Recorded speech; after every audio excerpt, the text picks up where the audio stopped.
Every parent knows the weight of wanting to give their child a better life. When you're down to your last $50 and your 9-year-old son keeps asking when you'll find a real home again, you'll take any chance you can get. That's exactly where Eli Morrison found himself when he bid on a rotting cabin at a county auction. Most people saw a hopeless pile of wood and broken dreams. Eli saw a chance to start over with his son Noah. The cabin was falling apart, covered in vines, with windows that let in more rain than light. But when Noah crawled under the floorboards, exploring his new home, he found an old metal box. Inside were hand-drawn maps, faded letters, and strange blueprints left by someone who had vanished decades ago. What they discovered next would change everything. Not just their bank account, but their broken relationship. But could a $5 million secret actually heal a father and son who had lost their way? Before we jump back in, tell us where you're tuning in from, and if this story touches you, make sure you're subscribed, because tomorrow I've saved something extra special for you. The morning sun streamed through the thin curtains of their cramped apartment, casting long shadows across the worn linoleum floor. Eli Morrison sat at the kitchen table, a cup of lukewarm coffee growing cold in his hands as he stared at the empty wallet beside his breakfast plate. Inside that leather billfold, cracked and faded from years of honest work, lay two $20 bills and a $10, $50. The sum total of what remained after rent, groceries, and keeping their 15-year-old Honda running long enough to get him to work and back. Sarah's wedding ring sat in a small velvet box next to the wallet, catching the morning light with a gentle gleam that reminded him of her smile. He'd been carrying it with him for 3 months now, unable to bring himself to pawn it, but knowing the time was coming when he'd have no choice. The ring represented everything they'd built together, everything they'd lost when cancer took her 18 months ago, and everything he was failing to provide for their son Noah. 9-year-old Noah sat across from him, methodically eating his cereal while sketching in a notebook he'd found at a garage sale. The boy had inherited his mother's artistic eye and his father's steady hands, creating elaborate drawings of houses with big yards, tree houses, and rooms where a person could spread out without bumping into walls. He drew what he dreamed of: space, permanence, a place that felt like home rather than a temporary stop between disappointments. "Dad," Noah said without looking up from his drawing, "Mrs. Peterson says some kids at school are going camping this weekend." "Real camping with tents and everything." Eli set down his coffee cup carefully, recognizing the careful way his son brought up things they couldn't afford. Noah had learned not to ask directly for things, a survival skill no 9-year-old should. "Need to develop. That sounds like fun, buddy. What kind of camping?" "The kind where you sleep outside and cook over a fire and don't have to hear Mr. Reynolds upstairs practicing his trumpet at midnight." Noah's pencil moved across the paper, adding windows to a house that looked remarkably like the ones they'd drive past in the nicer neighborhoods across town. "I told her we probably couldn't go because we don't have camping stuff." The weight of those words settled into Eli's chest like a stone. Noah had stopped asking for things months ago, but he hadn't stopped wanting them. The camping trip, the baseball glove he'd admired in the sporting goods store, the bicycle with working brakes that would let him ride safely with the other kids. Noah had learned to transform wishes into quiet observations, protecting his father from the pain of saying no. Eli worked as a mechanic at Brennan's Auto Repair, a job that barely covered their basic expenses but allowed him the flexibility to pick Noah up from school each day. Tom Brennan was a decent man who understood that single fathers sometimes needed to leave early for parent-teacher conferences or stay home with sick children. The pay wasn't much, but the understanding was worth more than money some days. Their apartment was a study in making do with less. The living room held a second-hand sofa that doubled as Eli's bed, a coffee table made from milk crates and a piece of wood, and a television that worked only if you held the antenna just right. Noah's bedroom was barely large enough for a twin bed and a dresser, but the boy had made it his own, with drawings taped to the walls and a collection of interesting rocks arranged on the windowsill. Every morning, Eli would wake to the sound of Noah getting himself ready for school, a level of independence that impressed and saddened him in equal measure. The boy would make his own lunch from whatever was available, pack his backpack without being reminded, and wait by the door for his father to drive him to school. At pickup time, Noah would be waiting with a smile and stories about his day, carefully avoiding any mention of field trips, school supplies, or activities that cost money. In the evenings, they would work on homework together at the kitchen table, Noah's math problems spread out next to Eli's bills and budgets. Sometimes Noah would ask about his mother, and Eli would share stories about Sarah's laugh, her terrible cooking, her way of making every small moment feel special. They would look through photo albums when the sadness felt manageable, remembering birthday parties and Christmas mornings when money hadn't been quite so tight and the future had seemed full of possibilities. The idea of buying property, any property, had seemed like an impossible dream until Eli heard about the county tax auction. Properties with unpaid taxes would be sold to the highest bidder, sometimes for remarkably small amounts. He'd driven by the courthouse several times, watching other people bid on land and buildings, wondering what it would feel like to own something, to have a place where no landlord could raise the rent or force them to move. On a whim born of desperation and hope, he'd picked up the auction list from the county clerk's office. Most of the properties were far beyond his means.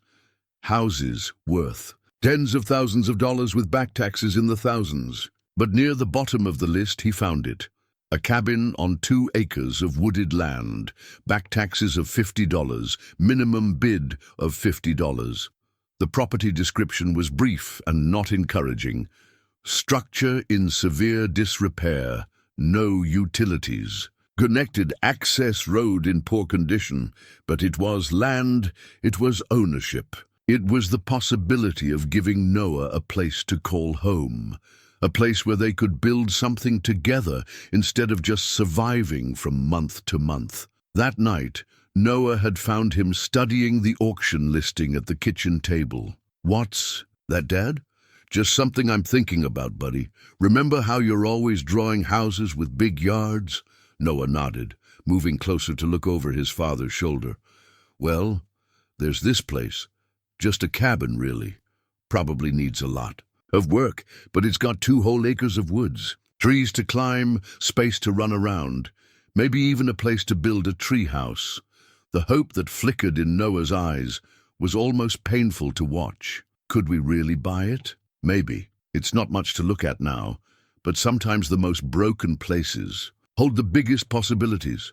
Noah had spent the next 3 days drawing pictures of their cabin, imagining how they might fix it up, where they might plant a garden, how they might clear a space for a workshop where his dad could fix cars, and he could build things. The drawings showed a place transformed by love and hard work, a place where a father and son could create something beautiful together. On the morning of the auction, Eli had dressed in his best shirt and cleaned boots, the $50 folded, carefully in his wallet alongside Sarah's ring. Noah had wanted to come along, but Eli explained that auctions were serious business, boring for kids. The truth was, he couldn't bear to have Noah witness his disappointment if someone else outbid him, or if the cabin turned out to be even worse than described. As they prepared to leave for school that morning, Noah had given him a drawing of the 2 of them standing in front of a restored cabin, both of them smiling, a tire swing hanging from a massive oak tree. "For luck, Dad." Now sitting in his truck outside the courthouse, Eli unfolded that drawing and studied it again. In Noah's imagination, they looked happy. They looked like they belonged somewhere. They looked like a family that had found their way home. Check. Auction was scheduled to begin in 15 minutes. Around him, other bidders prepared for the day's business, investors with calculators and clipboards, contractors evaluating potential projects, families like his own hoping for a miracle. He touched the $50 in his wallet and thought about the ring box in his pocket, the backup plan he prayed he wouldn't need. Sometimes, he thought, the biggest leap of faith happens not when you're strong enough to succeed, but when you're too desperate to give up. Today would be one of those days. The county courthouse steps buzzed with the quiet energy of people hoping to change their lives with a single bid. Eli found himself among a modest crowd of maybe 30 people, each clutching auction sheets and wearing expressions that ranged from confident calculation to desperate hope. He recognized his own expression in the latter group, the families and individuals who saw this auction not as an investment opportunity, but as their one chance at ownership. The auctioneer, a weathered man named Carl Hendricks, who'd been conducting these sales for 15 years, climbed onto a makeshift platform with a portable microphone. His voice crackled to life, cutting through the morning air with the practiced rhythm of someone who understood that behind every bid was someone's dream or someone's last resort. Ladies and gentlemen, we'll be starting with the commercial properties and working our way down to the residential and rural listings. Please have your bidder numbers ready, and remember that all sales are final, cash or certified check only. Eli's property was number 47 on a list of 52. He watched as houses, empty lots, and small commercial buildings went to investors with deep pockets and quick decisions. A gas station with environmental issues sold for $12,000. A house with foundation problems went for $8,000. Each successful bid represented someone's new beginning or business venture, but also reminded Eli how outclassed he was in this world of real estate speculation. As the morning wore on, his palms grew damp despite the cool October air. The $50 in his wallet felt increasingly inadequate as he listened to bids climb into the thousands. When they reached property number 40, he felt his heart begin to race. Number 41, residential lot on Maple Street, back taxes $850, minimum bid $850. Number 42, mobile home on leased land, back taxes $600, minimum bid $600. Each announcement brought him closer to the moment that would either change their lives or confirm that some dreams were simply too expensive for people like him. Number 47, Carl's voice announced, and Eli felt the ground seem to shift beneath his feet. Rural property, 2.3 acres, includes structure described as cabin, back taxes $50, minimum bid $50. A murmur rippled through the crowd. $50 was unusually low, even for a property in poor condition. Several bidders flipped through their sheets, trying to locate the listing they might have overlooked. This property is located on Pine Ridge Road, approximately 12 miles east of town. Access is via unpaved road. Structure reported in severe disrepair with no utilities connected. Buyer responsible for any environmental or structural issues. Carl's description was thorough and discouraging. "Do I have an opening bid of $50? Eli's hand trembled as he raised it. His bidder number, 63, felt heavy in his grip. "I have 50 from bidder 63. Do I have 75? The seconds stretched like hours. Eli scanned the crowd, expecting someone to raise their hand to outbid him with casual ease. But the other bidders were consulting their papers, many shaking their heads. A cabin in severe disrepair, with no utilities and difficult access, wasn't attractive to most investors. $50 from bidder 63. Going once, going twice. Carl's gavel hovered in the air. 75, called a voice from the back. Eli's stomach dropped as he turned to see a man in a clean work shirt and new boots, someone who looked like he flipped houses for a living. Carl nodded. "I have 75. Do I have 100? This was it. Eli had exactly $50. He couldn't go higher.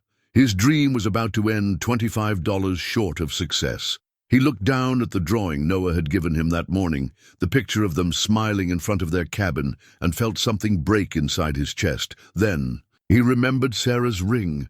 His hand moved to his pocket, feeling the small velvet box. The ring was worth at least $300, maybe more. He could bid higher, win the property, and deal with pawning the ring afterward. But selling Sarah's ring meant letting go of the last physical piece of their marriage, the last tangible connection to the woman who had made them a family. 100, he called out, his voice steadier than he felt. Carl's eyebrows rose slightly. I have 100 from bidder 63. Do I have 125? The house flipper was studying his auction sheet more carefully now. Probably researching the property's potential. The silence stretched for 30 seconds, then a full minute. $100 from bidder 63. Going once? Going twice? The gavel came down with a sharp crack that seemed to echo off the courthouse walls. Sold to bidder 63 for $100. The applause that followed was polite and brief, the kind given to any successful transaction, but to Eli it sounded like thunder. He stood frozen for a moment, unable to process that he had actually won something, that he was now a landowner, that he had just purchased Noah's future for the price of a dinner at a decent restaurant. The next hour passed in a blur of paperwork, signatures, and the surreal process of handing over Sarah's wedding ring as collateral while the buyer arranged payment. The county clerk was patient and thorough, explaining his rights and responsibilities as the new owner, providing him with property maps and contact information for utility companies. Congratulations, Mr. Morrison, she said, as she handed him the deed and a set of keys that looked like they'd been cut sometime in the 1980s. You're now the proud owner of 2.3 acres and whatever structures are on the property. The previous owner was a gentleman named Henry Blackwood, who lived there until the mid-1980s. Property's been abandoned since then.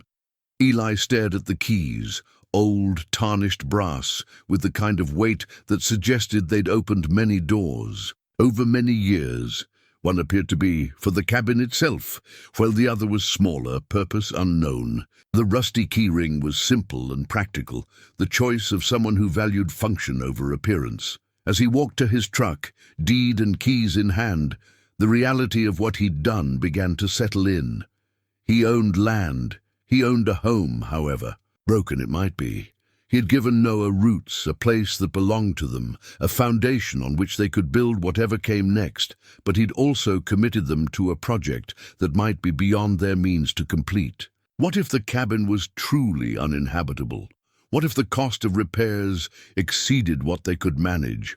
What if he'd just spent their last $100 on a problem too big to solve? The drive to pick up Noah from school passed in a haze of excitement and terror. When he saw his son waiting by the school entrance, backpack slung over one shoulder, and that careful smile that had learned not to expect too much, Eli felt his doubts dissolve into determination. Noah climbed into the passenger seat and immediately noticed his father's expression. "Dad, you look different. What happened?"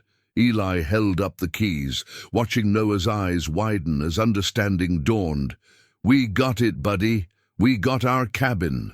The joy that spread across Noah's face was worth every dollar, every doubt, every risk. For the first time in 18 months, his son looked like a child who believed in possibilities again.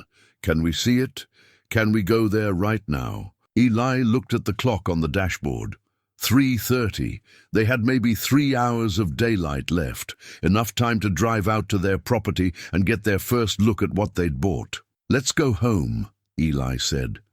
And for the first time since Sarah died, the word home referred to something that actually belonged to them. The dirt road to their property turned out to be more of a suggestion than an actual road.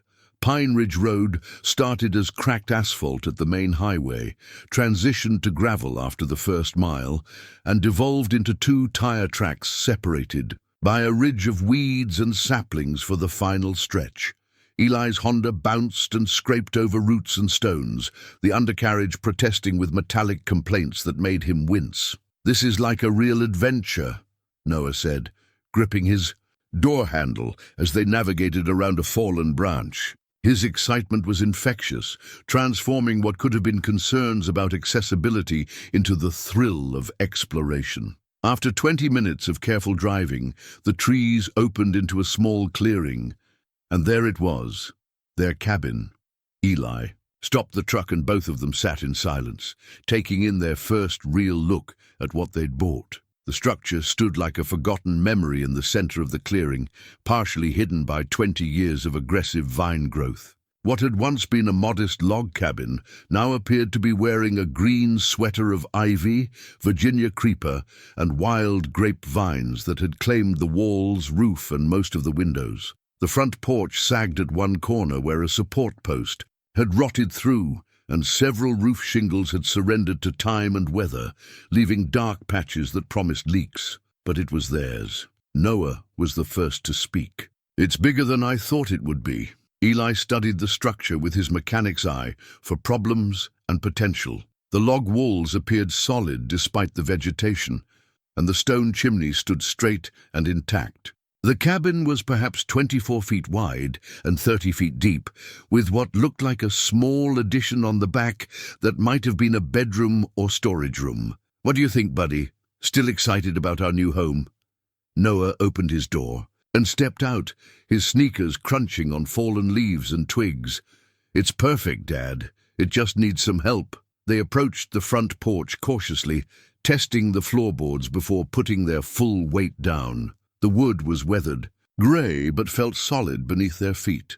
Eli fitted the larger brass key into the front door lock, surprised when it turned easily despite its age. The door swung open with a groan of hinges that hadn't moved in years, revealing the interior of their cabin. Afternoon sunlight slanted through gaps in the vegetation covering the windows, creating a green filtered twilight that made everything seem underwater. The main room was larger than their apartment's living room, with a stone fireplace dominating one wall and built-in shelves flanking it on both sides.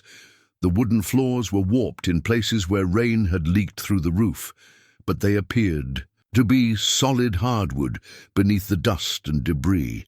A small kitchen occupied the back corner, with cabinets that had weathered the years better than expected, and a window that would offer a view of the woods once the vines were cleared. "Look, Dad," Noah said, pointing to the back of the main room. "There's stairs."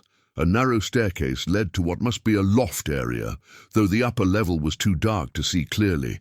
To the right of the stairs, a doorway led to the addition they'd seen from outside. Noah was already exploring, his footsteps echoing in the empty space. He peered into the back room and called out, "There's another bedroom back here, and it has its own window." Eli moved through the space slowly, mentally cataloguing the work they'd need to do. Clear the vines, repair the roof, check the foundation, install electricity and plumbing. When he listed it that way, the project seemed overwhelming, but standing in the filtered light of their own cabin, breathing air that smelled of old wood and growing things, the work felt like possibility rather than burden. "Dad, come here," Noah called from near the fireplace. He was kneeling beside the built-in shelves, running his hands along the wood grain. "Some of these boards are loose." Eli joined his son and examined the shelving. Sure enough, several of the shelf boards could be lifted out, revealing gaps where smaller items might have been stored.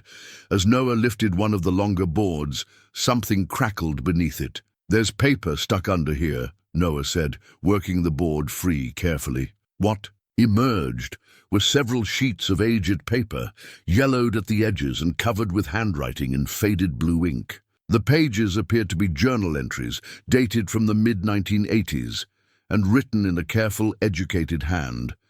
Eli held the pages up to catch the filtered light coming through the windows and read the first entry aloud.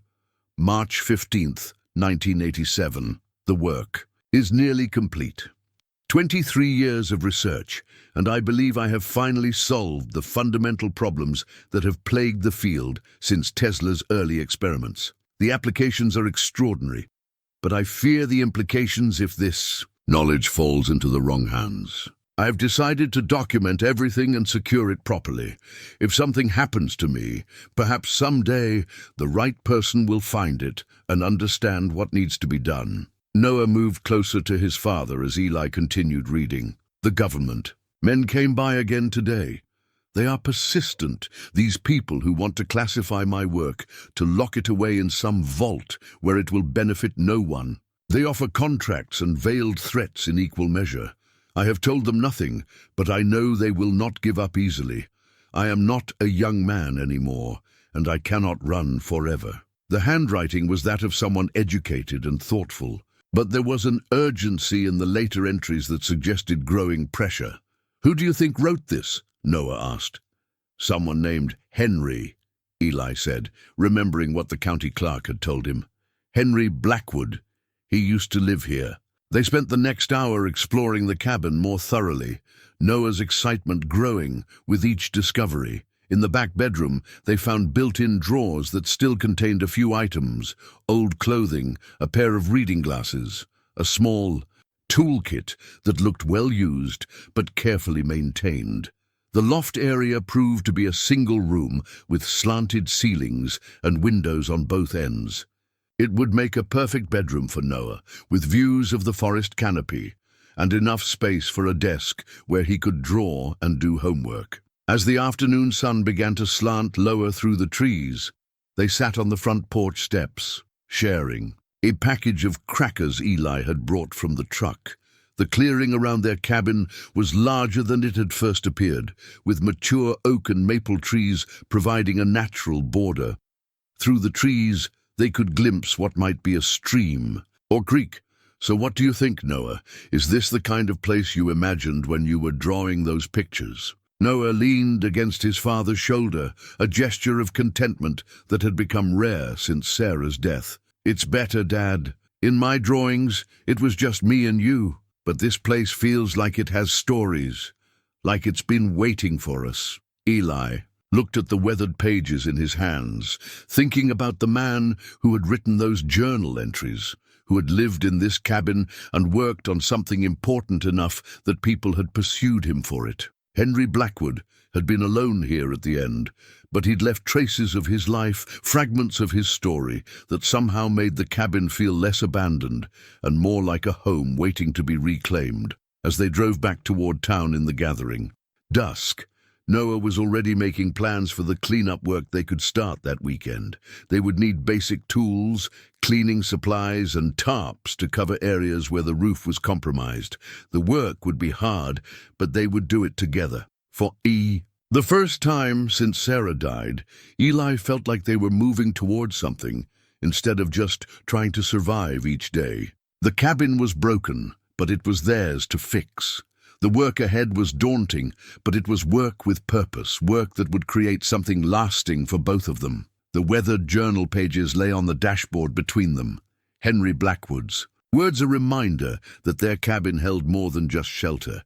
It held secrets, stories, and perhaps the promise that even the most broken places could be transformed by the right hands and the right heart. Saturday morning arrived with the crisp promise of October, and Noah was awake before dawn, his excitement about their first full day of work on the cabin making sleep impossible. Eli found him at the kitchen table, eating cereal while sketching. "Detailed plans for clearing vines and organizing tools. I figured out a system," Noah announced as his father poured coffee.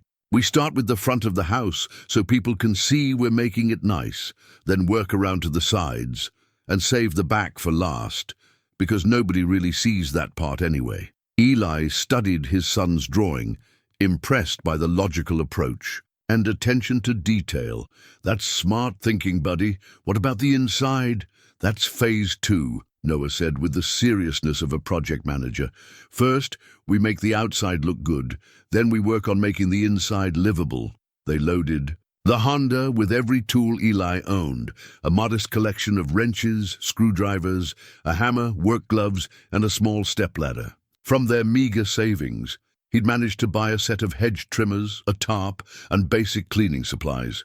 It wasn't much for a complete cabin restoration, but it was enough to begin. The drive out to Pine Ridge Road felt different in daylight. The forest around them alive with fall colors and the sounds of birds and small animals going about their morning routines. When they reached their clearing, the cabin looked more hopeful in the golden morning light, as if it were ready to shed its shroud of neglect and return to life. Noah attacked the vine removal with the enthusiasm of someone half his age, carefully untangling Virginia creeper from around the front windows, while Eli worked on the heavier growth covering the porch roof. The work was satisfying in a way that surprised them both.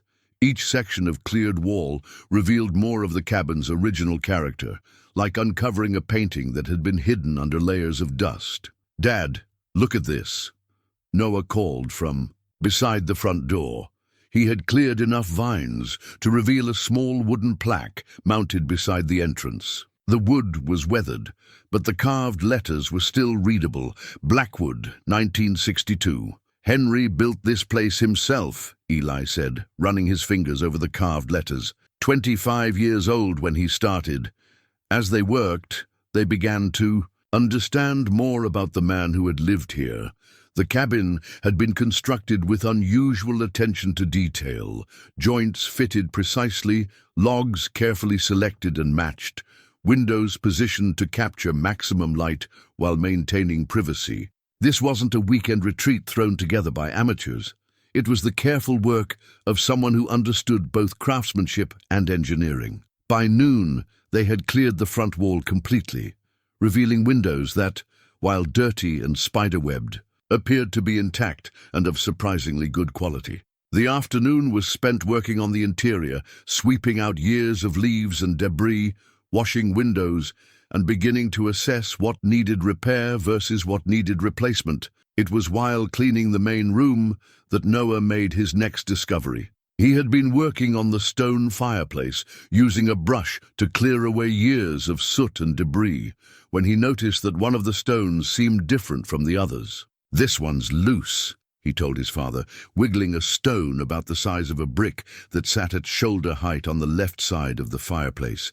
Eli examined the stone and found that it could be removed entirely, revealing a small cavity behind it. Inside the hollow space were more papers, not journal pages this time, but technical drawings rendered in precise detail with notes in the same careful handwriting they'd found under the floorboards. The first drawing showed what appeared to be an electrical circuit, but unlike anything Eli had seen in his years working on car electrical systems. The design was complex, with components labeled in technical terminology that was beyond his understanding. At the bottom of the page, in Henry's methodical script, were the words, "Resonance Frequency Amplification System, Prototype 7. "What is it, Dad?" Noah asked, peering over his father's shoulder at the intricate drawings. "I'm not sure. Some kind of electrical invention, I think. Your friend Henry was apparently quite the engineer." The second drawing was even more complex, showing what looked like a three-dimensional structure with precise measurements and multiple cross-sections. This diagram was labeled Harmonic Energy Converter, Final Design Specifications. As Eli studied the drawings, his mechanical mind began to recognize certain principles despite the advanced nature of the designs. These weren't random inventions or amateur experiments. They represented sophisticated engineering with practical applications that he could only begin to guess at. "There's more," Noah said, reaching deeper into the cavity. He pulled out a small metal object wrapped in oiled cloth, a component that matched one of the elements shown in the circuit diagram. The piece was beautifully machined, with tolerances that spoke of professional precision and expensive equipment. "He wasn't just designing these things," Eli said quietly. "He was building them." They spent the rest of the afternoon exploring the cabin with new eyes, looking for other hidden compartments or storage areas. In the back bedroom, Noah discovered that one of the built-in drawers had a false bottom, beneath which lay more circuit diagrams and what appeared to be a parts inventory list, written in Henry's careful hand. The list was extensive and technical. Copper wire gauge 12 AWG, 500 feet, ceramic capacitors 0.1 UF, 24 units, precision resistors 1% tolerance, various values, ferrite core transformers, custom wound.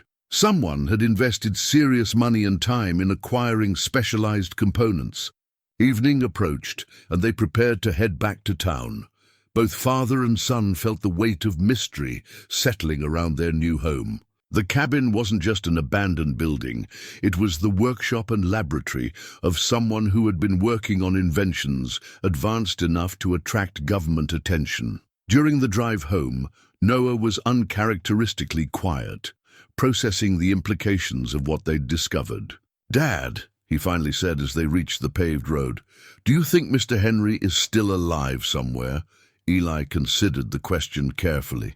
The journal entries suggested that Henry had been under pressure from government agents in 1987, nearly 40 years ago. The man would be quite elderly now, assuming he had survived whatever situation had forced him to abandon his home. "I don't know, buddy. The journal entries were from a long time ago, but I think maybe he left all those papers and drawings for someone like us to find." Someone like us? People who would appreciate the cabin, who would take care of it, and maybe understand that his work was important. As they pulled into the parking lot of their apartment complex, Noah turned to look back in the direction they'd come from, toward the woods where their cabin waited in the darkness. "I think he picked us, Dad. I think somehow he knew we would be the ones to find his stuff and take care of his house." Eli looked at his son's serious expression and felt a chill that had nothing to do with the October evening air, because as impossible as it seemed, he was beginning to think Noah might be right. Their third weekend at the cabin began with Noah making the most significant discovery yet. While Eli worked on replacing damaged roof shingles, his son had volunteered to clean out the crawl space beneath the main floor, a task that had seemed simple enough until Noah's excited shout brought his father scrambling down from the roof. "Dad, you have to see this. There's a whole box of stuff down here." Eli crawled into the cramped space beneath the cabin, his flashlight beam joining Noah's, to illuminate a metal strongbox that had been wedged between the floor joists in the far corner. The box was about the size of a small suitcase, made of heavy steel with a combination lock that looked both sturdy and old. Getting the box out required removing a section of lattice skirting from the outside of the cabin. But once they had it in the daylight, both father and son stared at it with a mixture of excitement and apprehension. The metal was slightly corroded but intact, and whatever was inside had been protected from moisture and time. "Should we try to open it?" Noah asked. Eli examined the combination lock. 3 wheels, numbers 0 through 9 on each. That meant 1,000 possible combinations, assuming they had to try them all. But something told him that Henry Blackwood wouldn't have chosen a random number. "Let's think about this logically," he said. "If you were hiding something important, what numbers would you use for the combination?" Noah studied the box thoughtfully. "Maybe his birthday, or the year he built the cabin." They tried 1962, the year carved on the plaque by the front door. Nothing. They tried various combinations of numbers they'd seen in the journal entries. Still nothing. It was Noah who suggested they look more carefully at the technical drawings they'd already found. In the corner of the first circuit diagram, almost too small to notice, were the numbers 743 written in pencil. The lock opened with 3 satisfying clicks. Inside the box, wrapped in waterproof plastic, were treasures that made their previous discoveries seem like preview of a much larger story. The first item was a hand-drawn map of their property, but far more detailed than anything the county had provided. This map showed not just the boundaries of their 2 acres, but topographical features, underground water sources, and several locations marked with cryptic symbols. Beneath the map were more technical drawings, but these were different from what they'd found before. These diagrams showed complete systems rather than individual components, with notations that suggested working prototypes had been built and tested. Most intriguing of all was a vintage compass, not the plastic kind used for camping, but a precision instrument made of brass and steel, with a weighted needle that moved smoothly and accurately, despite its apparent age. The compass was engraved with the initials HB and a date, 1965. "This is beautiful," Noah said, turning the compass in. his hands and watching the needle adjust to magnetic north. It's like something from a pirate movie. Eli was studying the map, comparing the symbols marked on it to their actual surroundings. One symbol, located about 50 yards behind the cabin near what the map indicated was a natural spring, caught his attention. It looked like a combination of geometric shapes that didn't match any standard surveying notation he'd ever seen. "What do you think these marks mean?" he asked, showing Noah the various symbols scattered across the map. Noah examined the markings. With the intense concentration he usually reserved for his artwork, they looked like a treasure map, like someone buried things in different places around our property. The more Eli studied the map, the more he had to agree with his son's assessment. The symbols weren't random. They appeared to be deliberately placed to mark specific locations, and several of them had numbers beside them that might indicate some kind of sequence or priority. Armed with the compass and map, they spent the afternoon exploring areas of their property they hadn't yet investigated. The land was more varied than they'd realized, with rolling hills, a year-round creek, and several natural clearings that would be perfect for gardens or workshop space. The symbol marked closest to the cabin led them to what appeared to be a natural spring feeding into their creek. The water ran clear and cold, forming a small pool before continuing downstream. But it was what they found near the spring that made them both stop and stare. Partially hidden by ferns and fallen logs was a concrete structure about the size of a large grave marker, but clearly man-made and purposeful. The concrete was weathered, but intact, and set into its top surface was a metal plate with another symbol etched into it, the same symbol that appeared on their map. "It's like a marker," Noah said, kneeling beside the concrete structure. "Like Henry left signs for people to follow." Eli examined the metal plate more closely and discovered that it wasn't just decorative. It could be rotated like a dial. When he turned it clockwise, it clicked into different positions, each click aligning the etched symbol with one of several small notches cut into the concrete around its edge. "Dad, look at this," Noah called from a few feet away. He had been exploring around the spring and found another metal object partially buried in the soft earth near the water's edge. A small cylindrical device about the size of a flashlight, made of the same kind of precision-machined metal they'd found in the fireplace. The cylinder was heavier than it looked, with one end that could be unscrewed to reveal complex internal components. Unlike the simple elegance of the compass, this device looked unmistakably modern, even futuristic, despite being buried for who knew how many years. "What do you think it does?" Noah asked. Eli turned the device in his hands, noting the quality of the machining and the unusual design of the internal components. Whatever it was, it represented significant engineering expertise and expensive materials. "I think," he said slowly, "we're beginning to understand that your friend Henry wasn't just an inventor. He was an inventor who built things that worked." As afternoon shifted toward evening, they marked the location of the spring and the concrete structure on their own copy of Henry's map, starting what Noah insisted on calling their treasure inventory.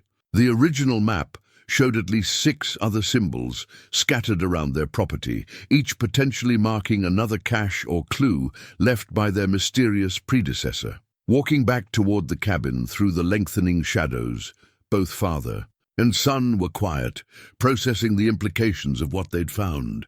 The metal cylinder weighed heavy in Eli's pocket, a reminder that their simple renovation project was evolving into something much more complex and potentially significant. "Dad," Noah said as they approached their cabin, "do you think we should tell anyone about this stuff?" It was a question Eli had been asking himself all afternoon. The journal entries suggested that Henry had been hiding from people who wanted to control his work. If those same people or their successors were still around, revealing Henry's secrets might bring unwanted attention to their quiet property and their simple dream of building a home together. "I think," Eli said carefully, "that for now, this should be our secret.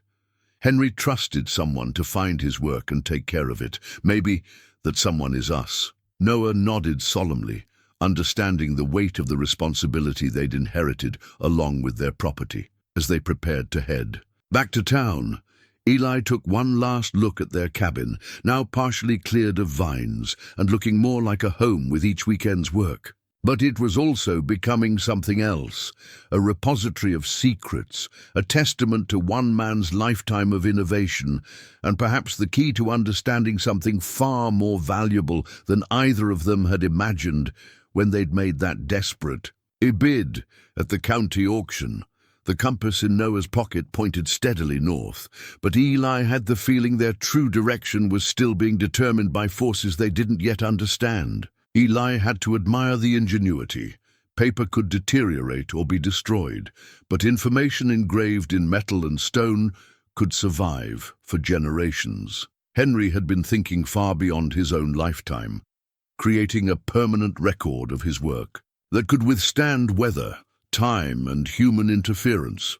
As they studied the engraved diagrams, Eli began to recognize patterns that connected to the devices they'd already discovered. The cylindrical object from the spring appeared to be a component in a larger system, one that the stone engravings showed in complete detail. The precision of the diagrams suggested that Henry hadn't just designed these systems, he'd built and tested them.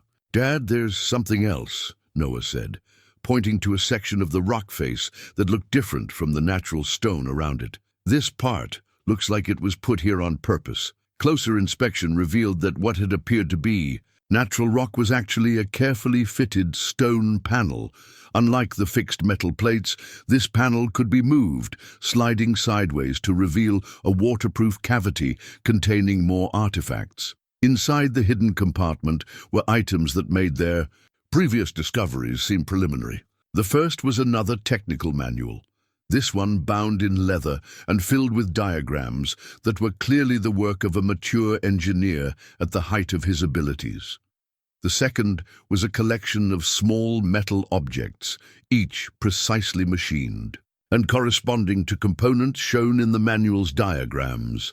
But the third item was what made Eli's breath catch in his throat. A leather folder containing what appeared to be government documents, stamped with classifications like confidential and eyes only, dated from the 1950s through the 1980s. The documents told a story that was both fascinating and troubling. Henry Blackwood had indeed been involved in military research, but his work had evolved far beyond conventional weapons or communications technology. The papers described research into what they called unconventional energy systems and alternative physics applications, work that had apparently attracted attention from the highest levels of government. One document, dated 1983, was particularly revealing. It was a letter from someone identified only as Director, Special Projects Division, offering Henry a substantial contract to continue his research under government oversight. The tone was polite but insistent, with phrases like national security, implications, and controlled development environment. Henry's response, attached to the letter, was equally polite but firm in its refusal. He cited concerns about weaponization of civilian energy technology and restriction of beneficial applications for private use. Between the lines, it was clear that Henry believed his inventions could benefit humanity, but was unwilling to see them turned into weapons or locked away in classified programs. "He said no to the government?" Noah asked, reading over his father's shoulder with the careful attention he gave to any story with clear good guys and bad guys. "He said no to people who wanted to control his work," Eli explained. "He believed his inventions should help regular people, not just the military." The final document in the folder was dated just 2 months before Henry's last journal entry. It was an official notice informing him that his research had been classified as vital to national security, and that continued independent work would be considered a violation of federal law. The message was clear: stop working or face prosecution. Now, they understood why Henry had hidden his work so carefully and why he'd eventually abandoned his cabin. He'd been forced to choose between surrendering his life's work to government control or disappearing entirely. He'd chosen to disappear, but not before carefully preserving everything he'd learned for someone who might someday continue what he'd started. As evening approached and they prepared to head back to town, both father and son were quiet, processing the weight of what they'd inherited. They weren't just restoring an abandoned cabin, they were the guardians of scientific knowledge that someone had considered valuable enough to hide from the most powerful institutions in the country. During the drive back, Noah broke the silence with the kind of direct question that children ask when adults are overcomplicating things. "Dad, do you think the government people are still looking for Henry's stuff?" It was a question Eli had been trying not to think about.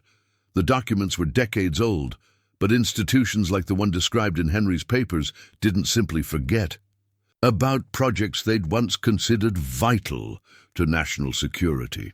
If Henry's work was as advanced as it appeared to be, there might still be people interested in acquiring it. "I don't know, buddy, but I think we need to be careful about who we tell about this." Noah nodded seriously. "It's like we're the secret keepers now." "That's exactly what we are," Eli agreed. "Henry trusted someone to find his work and decide what to do with it. That someone turned out to be us." As they pulled into their apartment, complex, Eli made a decision that would have seemed impossible just a few weeks earlier. They would move to the cabin permanently as soon as it was habitable. Not just because it was their property and their project, but because it was becoming clear that Henry's legacy required guardians who could live there full-time, people who could protect what he'd built and perhaps eventually understand what it was meant to accomplish. The war-era photograph lay on the dashboard between them. The young soldier's confident smile, a reminder that even the most advanced technology begins with someone willing to ask difficult questions and pursue answers wherever they might lead. Henry Blackwood had been that kind of person. And now, whether they were ready for it or not, Eli and Noah had inherited both his work and his responsibility. The discovery that changed everything came not from another hidden compartment or carefully concealed cache, but from Noah's observation that the small shed behind the cabin seemed larger on the inside than it appeared from the outside. "Dad, this doesn't make sense," Noah said, standing inside the weathered outbuilding with his arms spread wide. "When I pace it off inside, it's like 12 steps wide, but when I walk around the outside, it's only 8 steps. Eli had been replacing the shed's roof, but Noah's comment made him climb down from his ladder to investigate.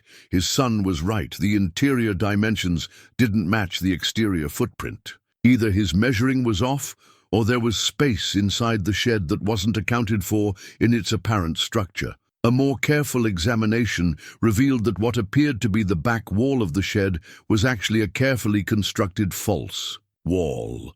The wood grain matched perfectly, and the construction was so seamless that only direct measurement would reveal the deception. But when Eli pressed against a particular section of the wall, it moved inward, revealing it to be a hidden door. Behind the false wall lay Henry Blackwood's real workshop. The hidden laboratory was larger than the main room of their cabin, carved into the hillside behind the shed and reinforced with concrete and steel. Electric lights flickered on automatically as they entered, powered by what appeared to be an independent electrical system that had been running unattended for decades. The workshop was a testament to one man's lifetime of innovation and craftsmanship. Workbenches lined the walls, equipped with precision tools and measuring instruments that looked both vintage and sophisticated. But it was the devices displayed throughout the space that took their breath away. Complete working models of the systems they'd seen only as drawings filled the laboratory. A device about the size of a refrigerator hummed quietly in one corner, its purpose unknown, but its complex construction suggesting advanced engineering. Smaller units sat on workbenches, some partially disassembled, as if Henry had been in the middle of modifications when he'd been forced to leave. But the centerpiece of the laboratory was a device that dominated the far end of the space, a circular Platform about 6 feet in diameter, surrounded by rings of metal components that looked like nothing either of them had ever seen. The entire assembly was connected to control panels covered with switches, dials, and monitoring equipment that suggested this was far more than a simple invention. "What is this place?" Noah whispered, his voice echoing in the underground chamber. Eli moved through the laboratory slowly, his mechanical mind trying to process what he was seeing.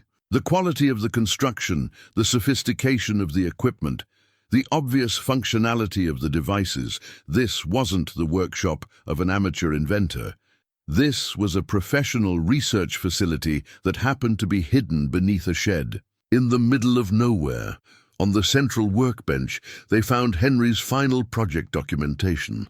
Unlike the scattered notes and diagrams they'd discovered elsewhere, these documents were complete technical manuals with step-by-step assembly, instructions, testing protocols, and operational specifications. The cover page of the first manual bore a title that made Eli's hands shake as he read it aloud: Practical Energy Generation Through Harmonic Resonance, a complete system for unlimited clean power. The implications hit him like a physical blow. Henry hadn't just been working on interesting engineering projects.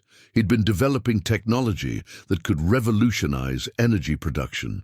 The devices filling this laboratory represented solutions to problems that the world's largest corporations and brightest scientists were still struggling to solve. Noah had found another manual titled Gravitational Field Manipulation, Theoretical Principles and Practical Applications. Even without understanding the technical details, both father and son could grasp the magnitude of what they were looking at. "Dad," Noah said quietly, "are these the inventions that the government people wanted?" Eli nodded, understanding now why Henry had been under such pressure, why he'd hidden his work so carefully, and why he'd ultimately been forced to disappear. The technology in this laboratory wasn't just valuable, it was world-changing. In the wrong hands, it could be weaponized. In the right hands, it could solve energy crises and transform human civilization.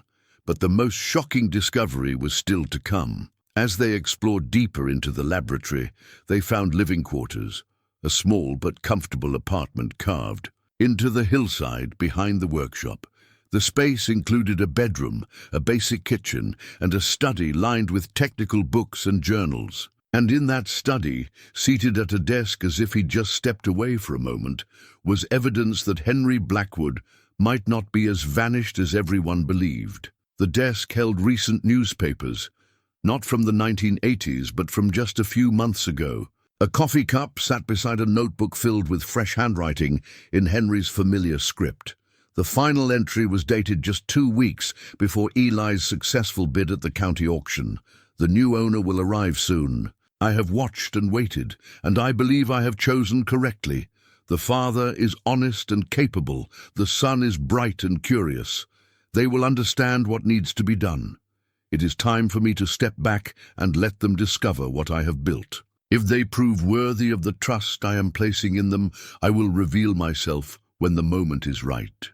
The realization that Henry Blackwood was not only alive, but had been watching them, had somehow orchestrated their discovery of the property, left both father and son stunned into silence. Everything they had attributed to luck or fate had apparently been carefully planned by someone who had been evaluating them from a distance. "He's been watching us," Noah said, his voice barely above a whisper. Eli looked around the laboratory with new eyes, understanding now that their renovation project had been observed and guided from the beginning. Henry had wanted them to find his work gradually, to prove themselves capable of understanding and protecting what he'd built. But the most profound realization was yet to come. In the final folder on Henry's desk was a legal document bearing their names, a complete transfer of ownership for all intellectual property, research materials, and technical specifications contained within the property. The document was dated the day after their auction purchase and signed by Henry Blackwood himself, They weren't just the new owners of a cabin and 2 acres of land. They were the legal heirs to technology worth potentially millions of dollars, and the inheritors of a responsibility that would affect not just their own lives, but possibly the future of human energy production.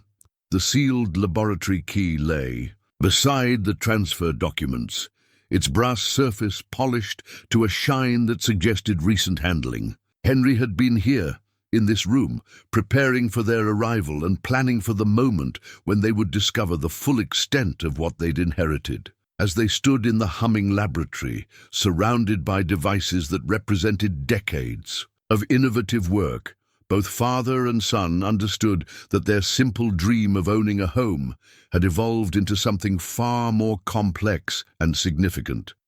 They were no longer just renovating a cabin.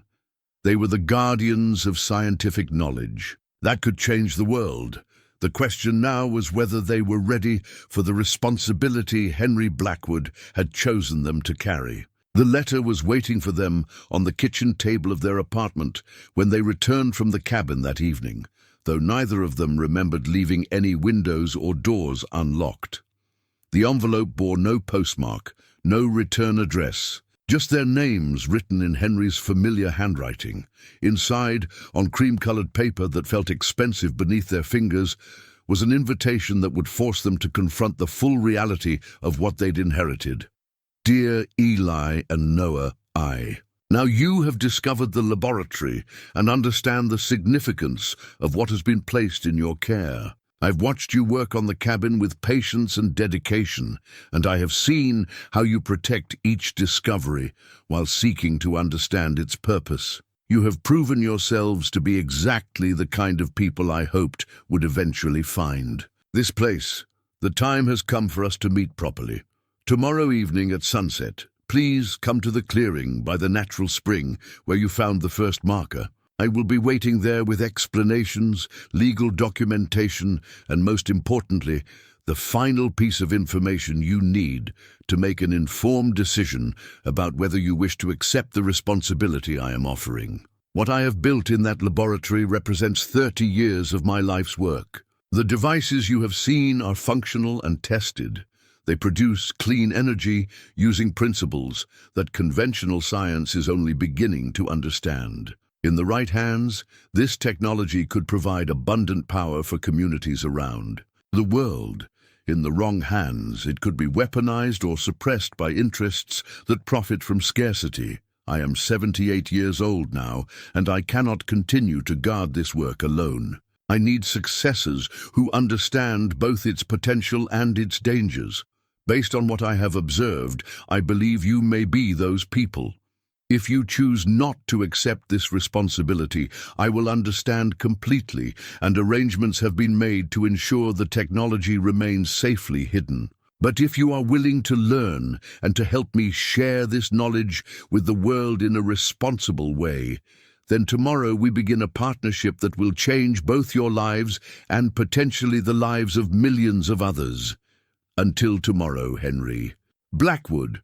Noah read the letter twice before looking up at his father, with eyes wide with excitement and apprehension. He's really alive, and he wants to meet us. Eli studied the letter, his mind racing through implications and possibilities. Meeting Henry would answer the questions that had been accumulating since their first discovery, but it would also commit them to a path they couldn't fully understand yet. What do you think, buddy? Are you ready to meet the man who built our cabin? Noah nodded without hesitation. I want to know everything. I want to understand what all those machines do and why. They're so important. That night, Eli lay awake on their second-hand sofa, staring at the ceiling and thinking about the choice they were facing. A month ago, his biggest concern had been making rent and keeping their car running. Now, he was being asked to become the guardian of technology that could revolutionize energy production and change the balance of global power. The practical challenges alone seemed overwhelming. How does someone protect and responsibly develop technology worth millions of dollars while living paycheck to paycheck? How do you ensure that revolutionary inventions reach people who need them, rather than being acquired by corporations that might suppress them? How do you distinguish between legitimate researchers and government agents who might want to classify the work? But beneath his anxiety lay a growing sense of purpose that he hadn't felt since Sarah's death. The restoration work on the cabin had given him and Noah a shared project, but this was something far more significant. The opportunity to be part of something that could help people, that could leave the world better than they'd found it. The next day passed with unusual slowness.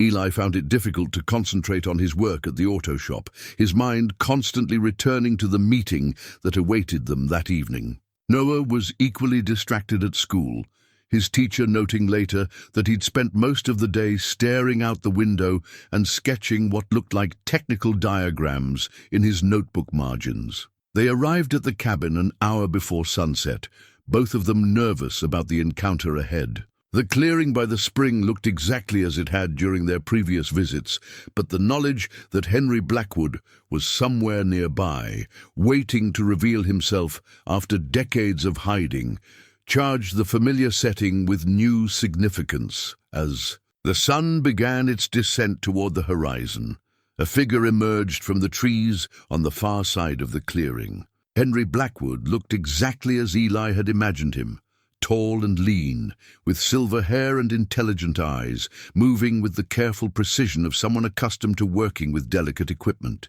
He wore practical clothes suitable for outdoor work, and his handshake when he approached them was firm and warm. "Eli, Noah," he said, his voice carrying the slight formality of someone from an earlier generation. "Thank you for coming. I apologize for the secrecy, but I needed to be certain you were the right people before revealing myself." Noah, who had been uncharacteristically quiet during the walk to the spring, found his voice first. "Did you really build all those machines by yourself?" Henry smiled, the expression transforming his serious features into something grandfatherly and approachable. "I did indeed, Noah, and if you're willing to learn, I'd like to teach you how they work and why they matter." For the next 2 hours, as daylight faded into twilight, Henry shared the story of his life's work. He'd begun his career in military research, developing communications and radar technology during and after World War II. But his interests had gradually shifted toward understanding energy itself, how it moved, how it could be harnessed, and how conventional approaches to power generation were limited by incomplete understanding of fundamental physics. "The devices in my laboratory work on principles that most scientists would say are impossible," Henry explained. "They extract energy from what appears to be empty space, using resonance effects that amplify small inputs into large outputs. The mathematics are complex, but the basic concept is simple. There is energy everywhere around us, and we can learn to tap into it without burning fuel or producing waste." He showed them operational models of his smallest devices, units about the size of a car battery, that could power a house indefinitely without any external fuel source. The implications were staggering.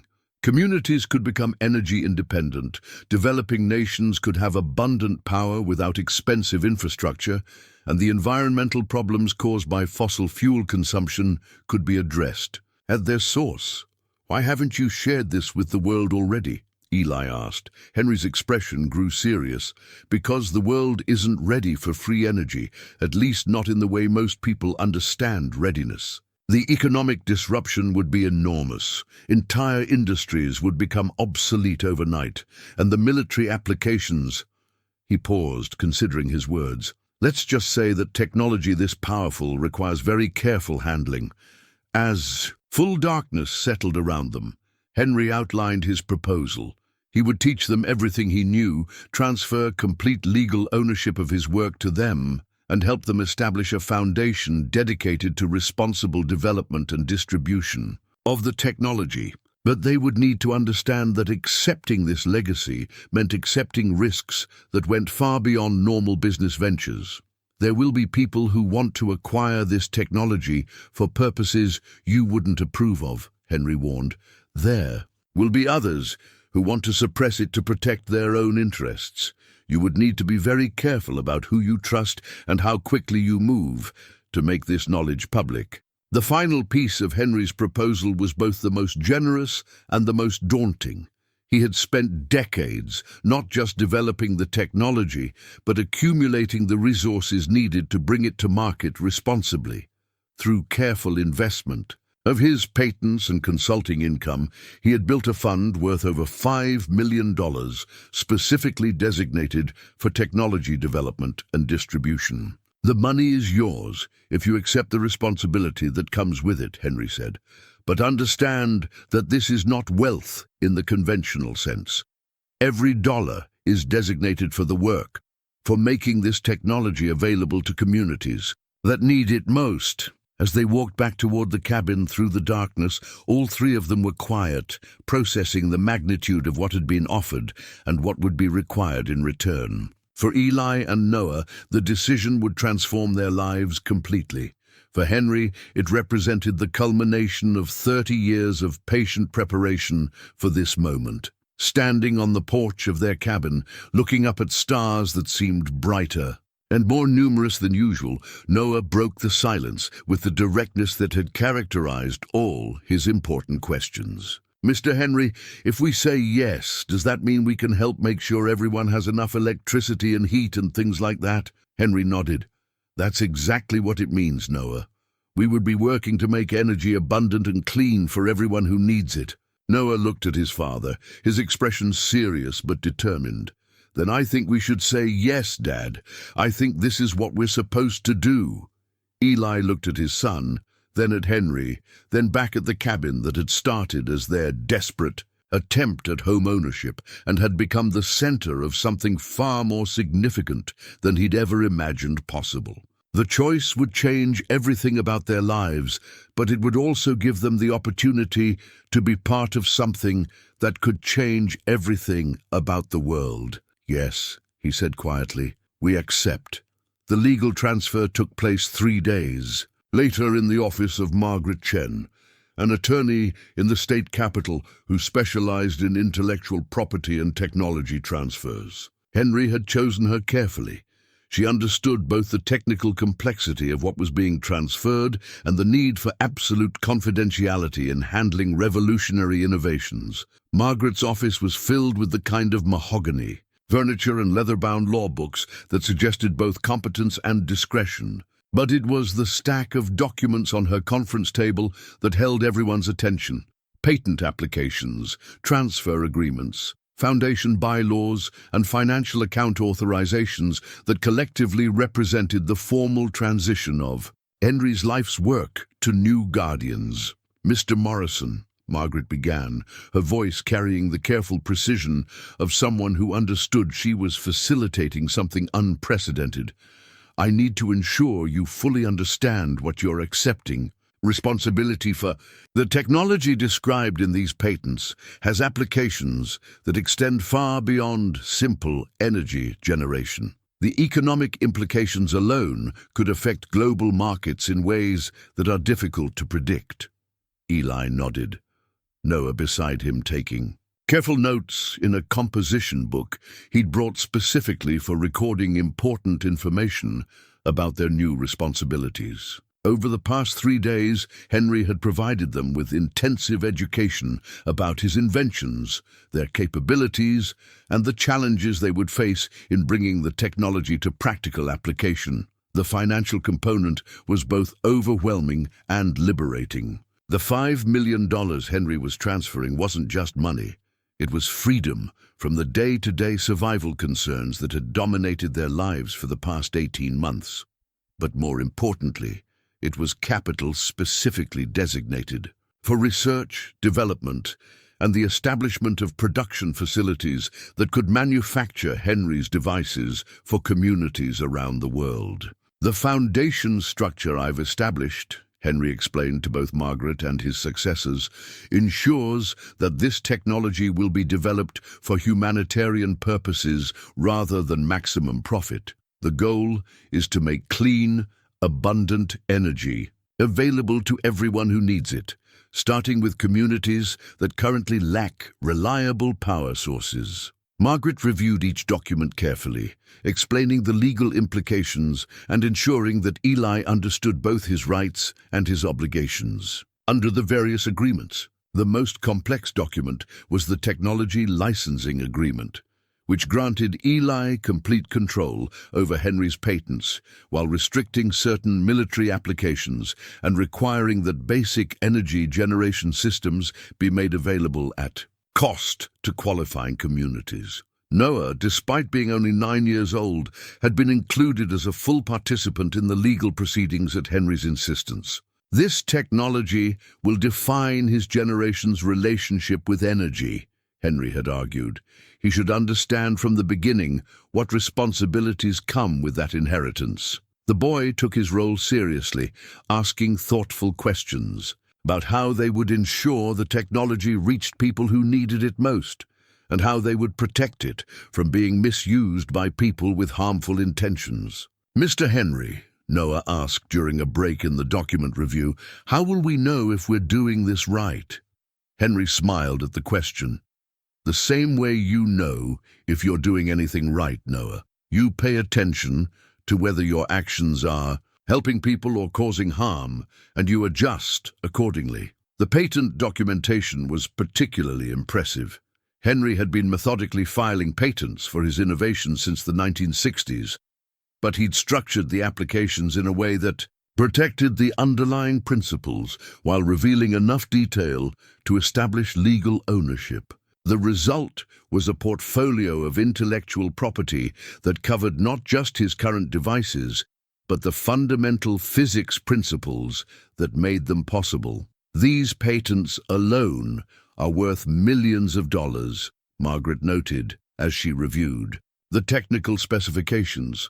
"But the real value is in the manufacturing knowledge and operational expertise that Mr. Blackwood is transferring along with the legal rights." As the afternoon progressed, the magnitude of what was being accomplished began to settle into everyone's awareness. This wasn't just a business transaction or estate planning.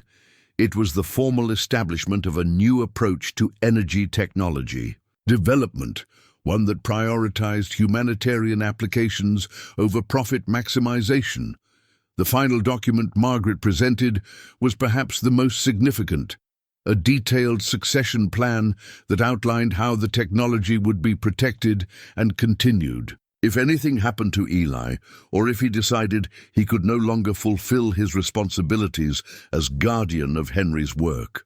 "I've seen what happens when revolutionary technology gets into the wrong hands or disappears when its creator dies," Henry explained. "This succession plan ensures that the work continues regardless of individual circumstances."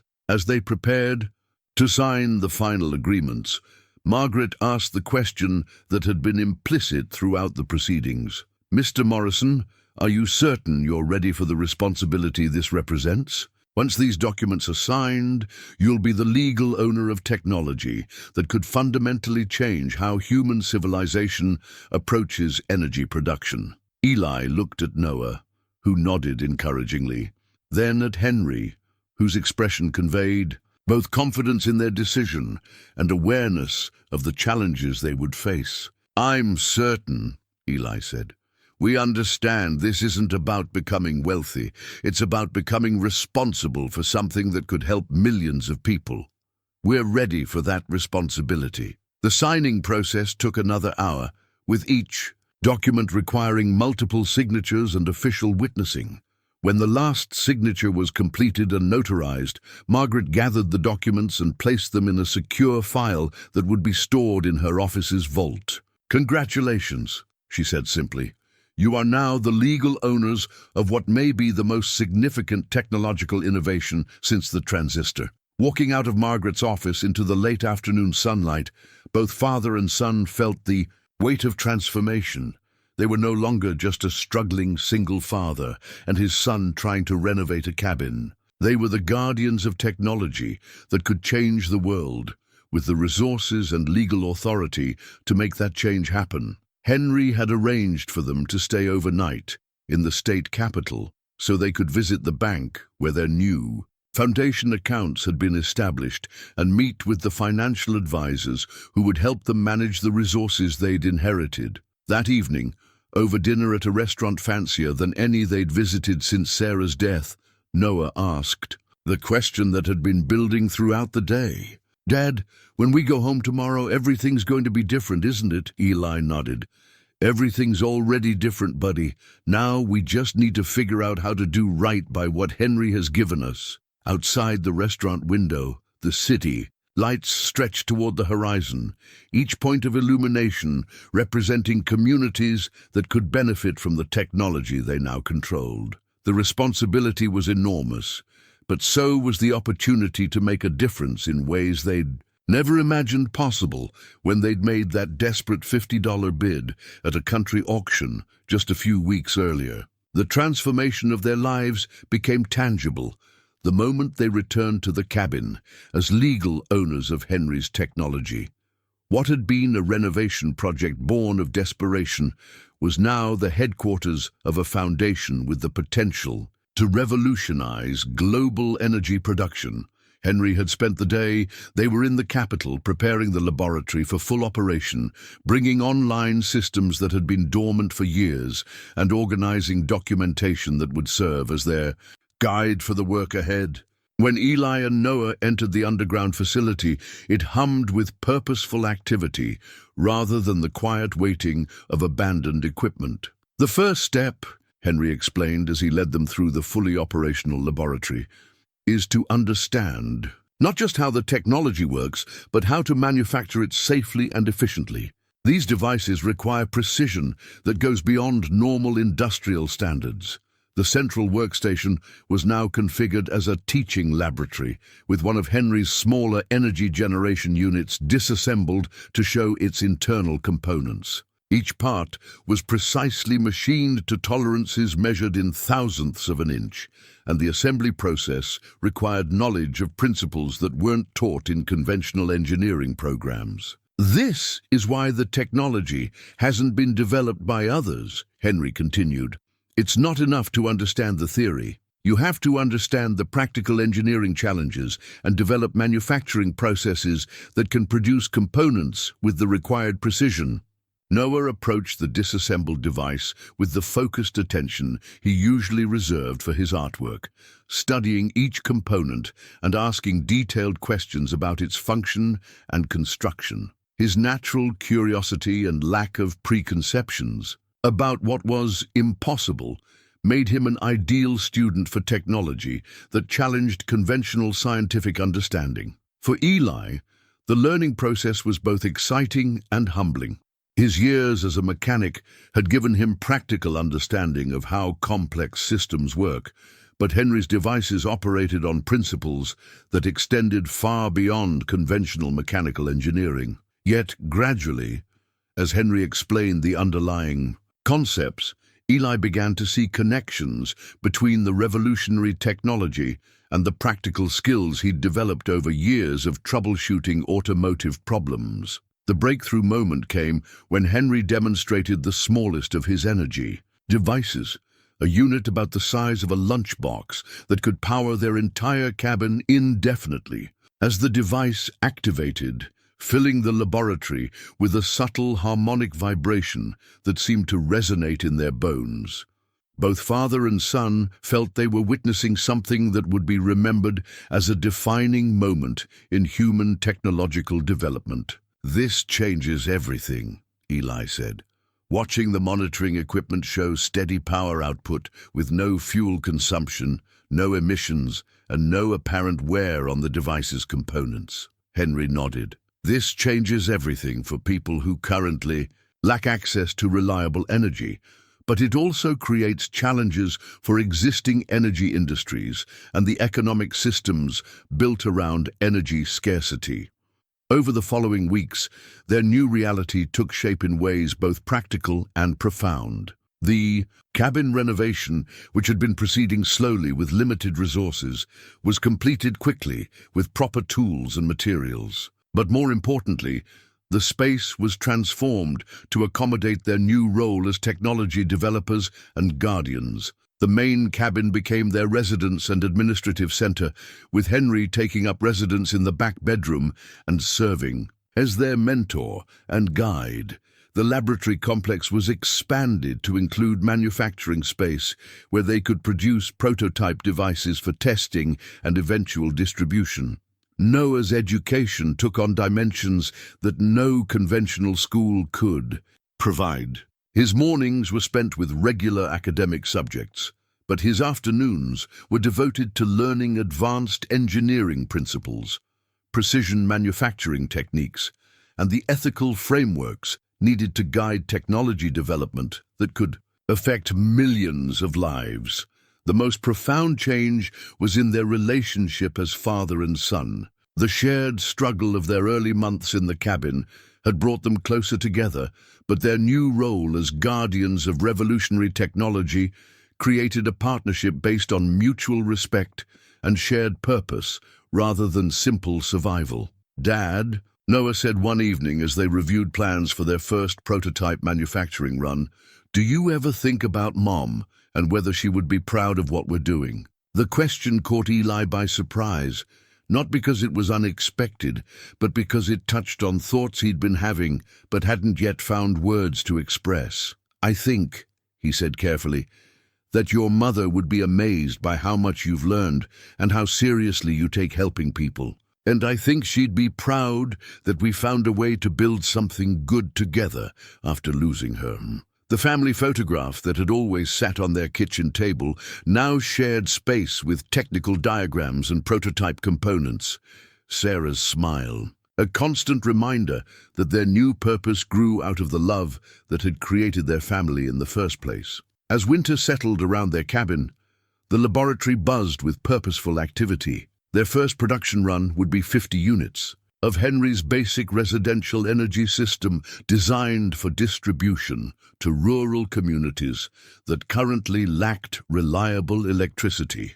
Each device required nearly 100 hours of precise assembly work, but the result would be power systems that could provide clean, abundant energy for decades without maintenance or fuel costs. The restored family photograph now included Henry, the three of them working together in the laboratory, surrounded by devices that represented not just technological innovation, but a new model for how revolutionary technology could be developed and shared responsibly. Outside their cabin, snow covered the clearing where they'd first discovered Henry's hidden markers. But inside the warm laboratory, surrounded by humming devices that extracted limitless energy from the fundamental fabric of space itself, father and son had found not just a home and financial security, but a purpose that connected their personal healing to the possibility of healing humanity's relationship with energy and the environment.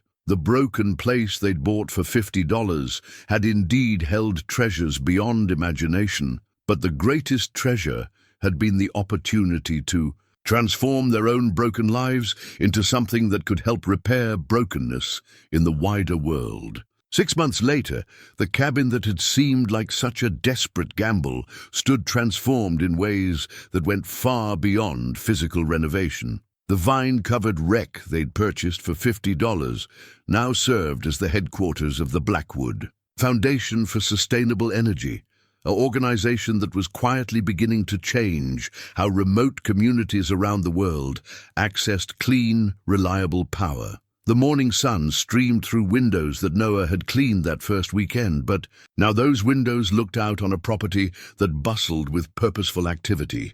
A small manufacturing facility occupied a new building near the original shed, where skilled technicians, carefully selected and trained by Henry, assembled energy devices that would soon provide power to villages in rural Montana, isolated communities in Alaska, and eventually developing regions around the globe. Eli stood in the workshop that had been built adjacent to the main cabin, surrounded by the precision tools that had replaced his modest collection of automotive equipment. His new workshop was equipped not just for routine maintenance, but for the development and refinement of technology that operated on principles most engineers would consider impossible. The transformation from struggling mechanic to technology innovator had been gradual but complete, built on the foundation of practical problem-solving skills he'd developed over years of keeping old cars running. Noah, now 10 and finishing his first year of homeschooling, designed around his role as heir to revolutionary technology, had grown into responsibilities that would have seemed impossible for a child his age. His morning was spent on conventional academics, but his afternoon would be devoted to learning advanced manufacturing techniques and the ethical frameworks that guided every decision the Foundation made about technology development and distribution. "Dad, the first shipment is ready," Noah announced as he entered the workshop, his voice carrying the quiet satisfaction of someone who understood the significance of what they were accomplishing. "Mr. Henry says the community in Western Alaska should have power by the end of next month." Eli looked up from the device he'd been calibrating, a residential unit that would provide clean energy for a family in rural Montana, and smiled at his son's matter-of-fact tone. Noah had adapted to their new reality with the resilience that had carried him through the difficult months after his mother's death. But now his resilience was channeled toward building something positive rather than simply surviving loss. The Foundation's approach to technology distribution had been carefully designed to avoid the economic disruption that could result from introducing revolutionary energy systems too quickly. Rather than seeking maximum profit or rapid market penetration, they focused on communities that currently lacked reliable energy access, providing systems at cost and ensuring that local technicians were trained to maintain and repair the devices. Henry, now 79 and officially serving as the Foundation's chief technical advisor, had found new energy in sharing his knowledge with successors who understood both the potential and the responsibilities that came with revolutionary technology. His daily routine included training sessions with Eli and Noah, consultation with the Foundation's small but growing team of engineers, and correspondence with community leaders around the world who were requesting access to the technology. The beautiful thing about this approach, Henry had explained during one of their evening planning sessions, is that we're not trying to replace existing energy systems overnight. We're providing alternatives for people who don't currently have reliable access to power. The technology spreads naturally, based on demonstrated success rather than marketing campaigns. The financial security that had seemed so impossible during their days of $50 budgets was now simply a tool for accomplishing their larger mission. The Foundation's resources allowed them to manufacture devices at cost for qualifying communities, while maintaining sufficient reserves for research and development of new applications. But the most profound transformation was in the relationship between father and son. Their shared struggle to renovate the cabin had brought them closer together, but their collaboration as guardians of technology that could benefit millions had created a partnership based on mutual respect and shared purpose that neither had experienced before. "Do you ever miss the old days?" Noah asked one evening as they worked together on calibrating a new batch of energy devices. "When it was just us trying to fix up the cabin?" Eli considered the question seriously. There had been something appealing about the simplicity of their original project, just two people working together to create a home out of a broken-down building. But their current work, complex and demanding as it was, felt like the natural evolution of what they'd started that first weekend when they'd cleared vines and discovered Henry's hidden journals. "I miss how simple the problem seemed back then," he said, "but I don't miss worrying about rent money or wondering if we'd ever have a real home. And I like knowing that the work we're doing is helping families like ours, people who just need a chance to build something better." Noah nodded, understanding the connection between their personal journey and the broader mission they'd inherited. The cabin renovation had taught them that broken places could be restored with patience and effort. The foundation's work was simply applying that same principle on a larger scale, helping communities transform energy scarcity into energy abundance through access to technology that made clean power both affordable and reliable. The workshop, where they spent their evenings, had become far more than a manufacturing facility. It was a place where a father and son who had lost their way after devastating loss had found not just financial security and professional purpose, but a renewal of the family bonds that tragedy had threatened to break. As spring returned to their forest clearing, the cycle of renewal that had begun with their desperate bid at a county auction continued to unfold in ways neither of them could have imagined. The broken cabin had indeed held treasures beyond their wildest dreams, but the greatest treasure had been the opportunity to heal their own relationship while contributing to something larger than their personal survival. Standing on the front porch of their restored home, looking out over a property that now served communities around the world, both father and son understood that sometimes the most important journeys begin not when you know where you're going, but when you're desperate enough to take the first step towards something better. Their $50 gamble had become a foundation for transforming not just their own lives, but the lives of countless families who, like them, simply needed a chance to build something good out of circumstances that seemed hopeless. The weathered, brass key that had first opened their cabin door now opened the laboratory where revolutionary technology was being developed and shared according to principles of justice and sustainability that Henry Blackwood had spent decades developing. But more importantly, it had opened the door to a future where a father and son who had lost everything could find not just survival, but purpose, meaning, and the deep satisfaction of knowing their work was making the world a better place for families everywhere.